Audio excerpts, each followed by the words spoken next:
Hey guys, I hope you had a wonderful weekend. Today I was going to talk a little bit about Amos Miller, the Amish farmer, organic farmer in Pennsylvania who was raided again on Thursday. But before I get into that subject, I just wanted to say thank you to those who have contributed to our Rural Youth Development Fund over the winter, which is actually a pretty difficult time to get kids engaged with joining new programs. We were able to expense over $750 to help kids in rural communities where it's hard for them to fundraise, hard for them to come up with the funds to get involved in these programs. We've been able to help place these kids into programs and allow them to learn and develop essential skills. And I don't think you guys realize how important this is. Just this past year, the United States government removed a lot of their grant programs that went to any school offering outdoor education that involved things like bows and arrows and guns, essential skills for learning how to hunt in a responsible way. Luckily, Congress caught on to the fact that they signed off on this bill and immediately came in August and made changes to that. But we can't depend on the public. We can't depend on the government to fund these programs. And a lot of these programs have fees for kids to get involved in them. Some of them could be a couple $100s. And so some of these kids will never have the opportunity to get into the program. So what we've been doing is we've started this fund, and it's basically funded by our viewers to raise money to help kids get into the programs. And right now we're covering the costs of fees, because that's about all we can do for kids who want to join these programs and don't have the funds to join it. As we get into the spring, when kids are really looking for activities, I have a feeling that we're going to become a little overwhelmed with what we've been able to raise so far. And eventually what we would like to do is help contribute to the programs themselves, maybe help them with some of the equipment that they need, because I believe that these things should be private. They should be coming from us, and it is up to us to facilitate this stuff. It's not up to a government. It's not up to, because what happens is what you saw happen. You know, you can't put the control of our future generations in the hands of other people. It just doesn't work. Anyway, on to Amos Miller's, and I feel like, you know, this kind of goes into the same thing in a different way. You know, Amos sells his products to a farm membership. So you become a member of his farm and you can buy organic products. And you see a lot of these programs across the U.S., which is why this is so important to pay attention to. What's happening to him is extremely important to pay attention to. Unpasteurized milk, you know, you probably hear from the USDA, FDA, that it has its risks, right?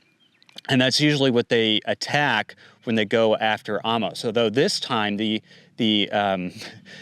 agricultural agency, the Pennsylvania Agricultural Agency, which is under the USDA, actually took bison meat out of his coolers. Now, what's unusual about that is that the USDA does not govern bison meat.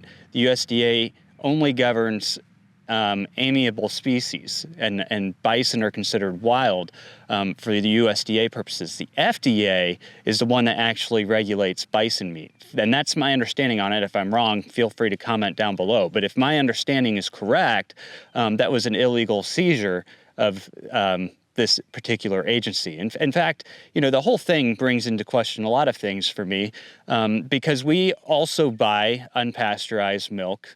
We have what we call a cow share. So we physically own part of that cow, and then we pay the farmer to collect the milk and by buying the jugs of milk, and we can, you know, invest as much as we want to or not want to.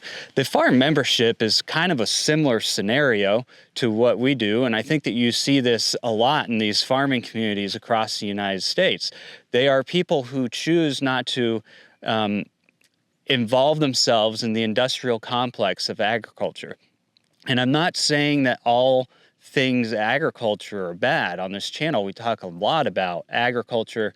We talk a lot about crops. We talk a lot about cattle. We talk a lot about a lot of different things. But it's the the main point that I have always tried to bring out to people is that we've got to support our local farming communities, because if we don't, that system, we lose control over it. We lose control over our right to choose where our food comes from. Now, people who are generally members of farm programs, like AMO's farm program, they are generally educated on the risks associated with what they're buying, but they're doing it because they appreciate the organic, non-industrialized source of where their food is coming from.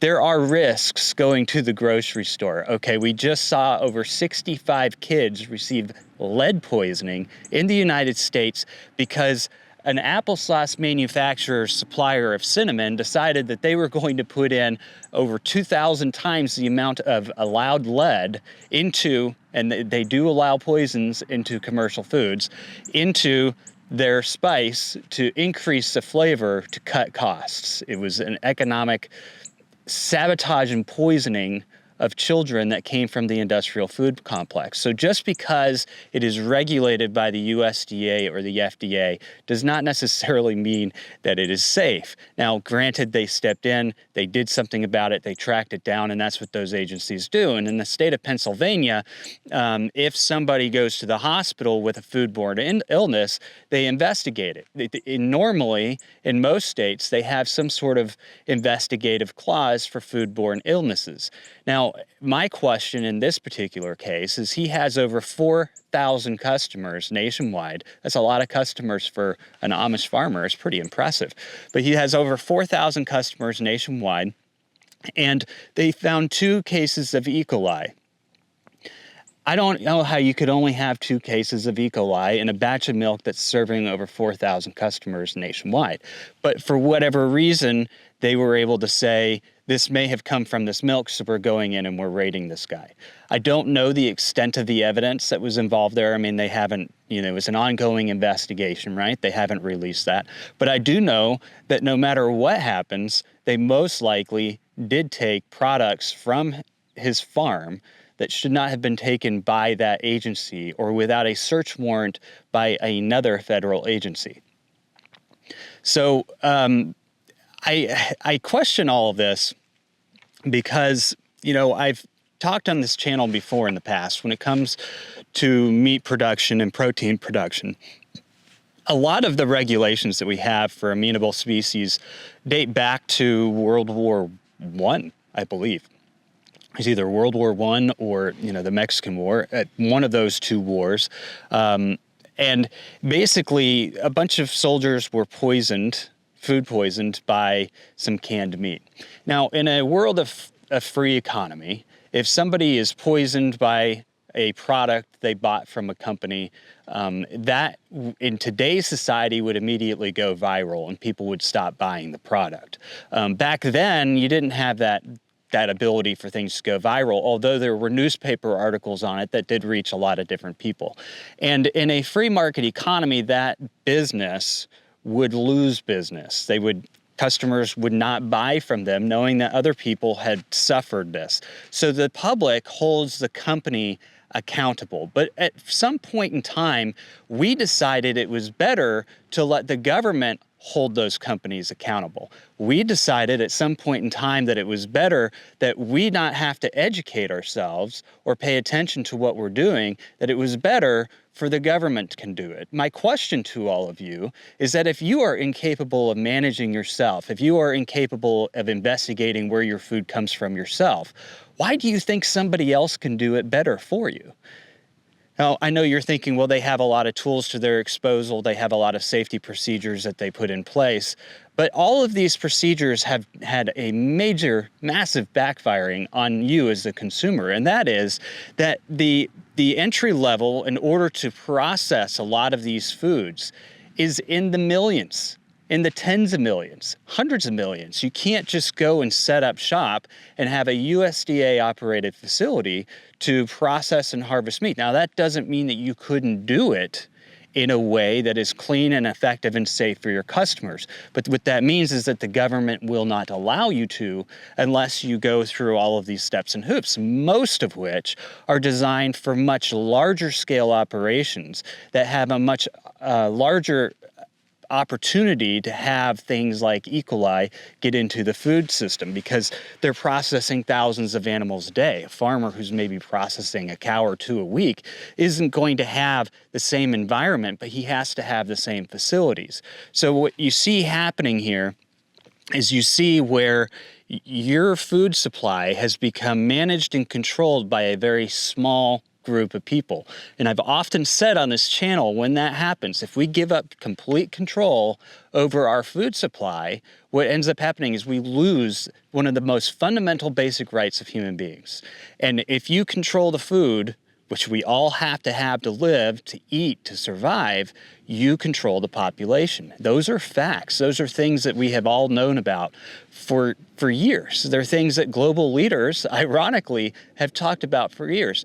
And we continue to allow this to happen. So in a situation where you have a farm co-op or a membership farm where people are buying into memberships into that farm to be able to buy the products the way that they want the products raised, they want the products processed, they want to have the products delivered to their doorstep.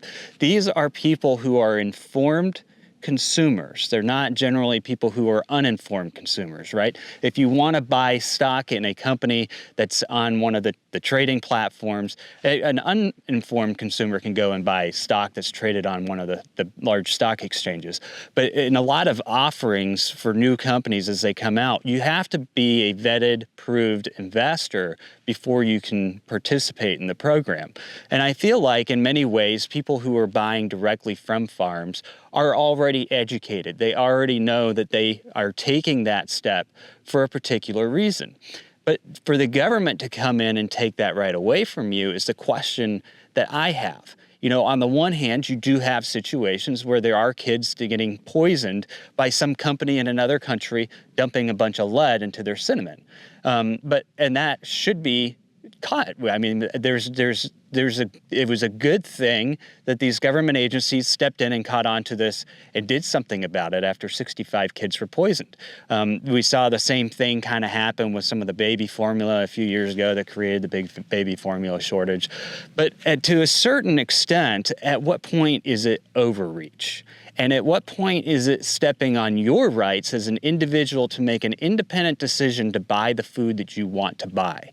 And this has been always a hot topic for me, a very big topic for me, because I don't think that all of you, I know some of you do, a lot of you do, but I don't think all of you realize how much of your fundamental rights you're giving up every time you walk into a grocery store and you're buying the products that you buy from the 5 or 6 corporations that have those products on the store shelves with 1,000 different brands. I don't think you realize how much control you're giving those entities when you have to eat.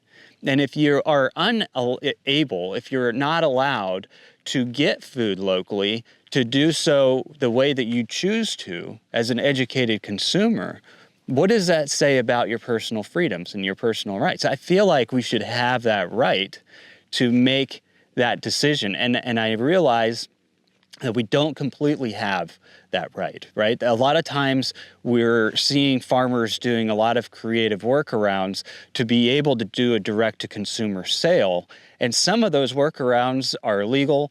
I feel like what Amos has been doing is a legal workaround. You know, they started going after him for his retail business. However, in the state of like North Carolina, for example, if you're an agricultural operation, you can have a retail business on your property. It's grandfathered in with the agricultural rights.